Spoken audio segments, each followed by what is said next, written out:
let's do a rehearsal here. Sure, let's do a rehearsal. Just before coming here to do this with you, Kevin, should I say something like that, or no? Yeah, in this kind of resentful tone, sure.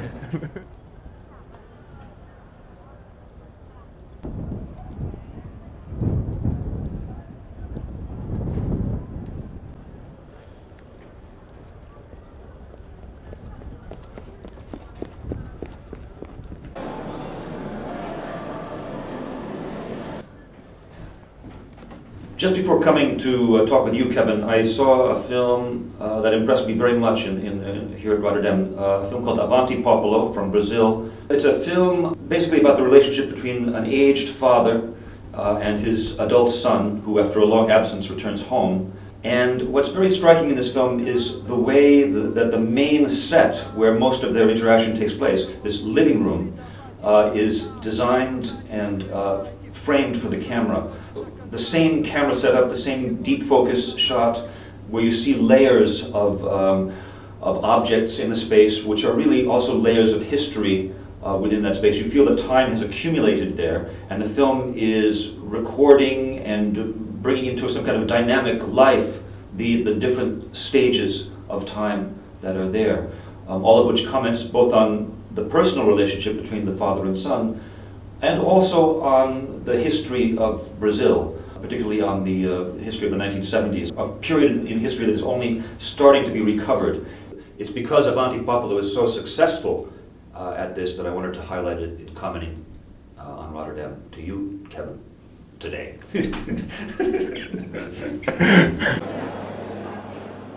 Well, my personal highlight is the film called My Sister's Quinceañera, made by Aaron Douglas Johnson, which is a beautifully observed portrait of a working class family, a Hispanic working class family in Iowa. It's close to cinema of Charles Burnett, something like Killer of Sheep. It's absolutely beautifully observed and realized, and I respect it a lot, and I hope to see more from the director. I'll miss you if you leave, My singular highlight film of the festival is Fata Morgana by Peter Schreiner. It features Juliana Pachner, and this one she gets to go to Libya, into the desert, with Christian Schmidt. They get to ruminate about life and philosophy and the world and what it means to live and to feel pain. It cuts backwards and forwards very fluently. 1 minute they're in Germany, next minute they're in Libya. There's this strange sense of really stumbling into an oasis of calm, and then we go back to the philosophical ruminations. Unsere Gedanken werden abgebackt. Auch unsere Gedanken. I think it's clear at this stage that Peter Schreiner is a major filmmaker, and even though this film might not be obviously rewarding or obviously giving in the way that other films are, I think he's such a major filmmaker we have to trust him and go with him, and he'll take us to places that other filmmakers won't even know exist.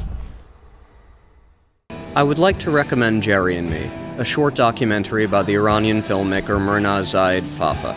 Jerry and Me is an essay film in which the filmmaker recounts her life story, from her childhood in secular Tehran, watching, absorbing, and loving Jerry Lewis films. I don't know why I liked him. What could I possibly have in common with him? Through her departure from Iran during the revolution, and on into the United States, where she has become a film teacher, raised a child, and dealt with the continuous and growing stain of racism in the United States against Arabs or anyone mistaken for Arab. The film deals with heavy subjects, but in a light, graceful, and generous way, often playing across Jerry Lewis's face. It is a film made with love.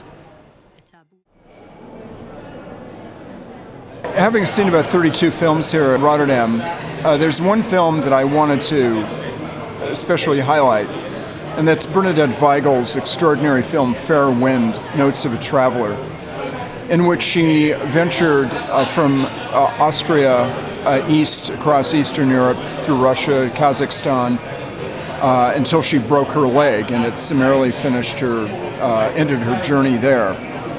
She shot it all on a Super 8 camera.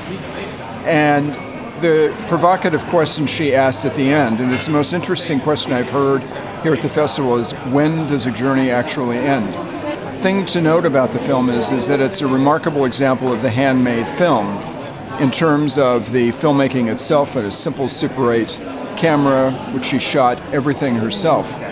But it's married with a very complex post-production elements of post-dubbing sound, sound design, and a very sophisticated montage. Certainly the most unique film that I saw here in Rotterdam. Ready? Yep. I think the Hi. It's okay. We're being obnoxious and taking over the elevator.